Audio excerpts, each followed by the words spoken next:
મિત્રો આજે લખવા માટે પેન્સિલનો ઉપયોગ રહ્યો નથી, પરંતુ કાગળ ઉપર લખવા કે ચિત્રાંકન કરવા માટે પેન્સિલ એ સૌથી જૂનું સાધન છે. તેમાં ઇતિહાસ અને અન્ય વાતો પણ જાણવા જેવી છે. તો મિત્રો આપણે આ વિડીયોમાં સમજશું કે પેન્સિલની મદદથી કાગળ ઉપર કઈ રીતે લખાણ લખી શકાય છે કે ચિત્રાંકન કરી શકાય છે. તો મિત્રો પેન્સિલ શબ્દ લેટિન ભાષાના પેનિસિલસ શબ્દ પરથી બન્યો છે, જેનો અર્થ થાય છે કે ટૂંકી પૂંછડી.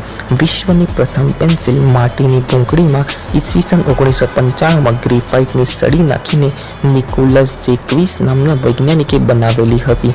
પેન્સિલની અણીમાં ગ્રેફાઇટના રજકણો કાગળના ફાઇબર પર ચોંટી જવાથી આપણે એને લખી શકાય છે.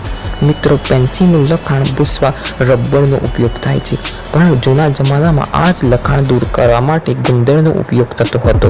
આજે લાકડાની સળી વચ્ચે ગ્રેફાઇટની સળી મૂકીને જાત જાતની પેન્સિલ બનાવવામાં આવી રહી છે.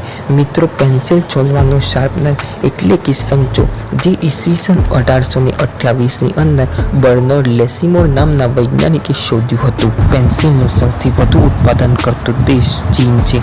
મિત્રો કુઆલાલંપુરની ફેક્ટરીમાં 65 ફૂટની વિશ્વની સૌથી લાંબી પેન્સિલ પ્રદર્શનમાં મૂકવામાં આવી હતી.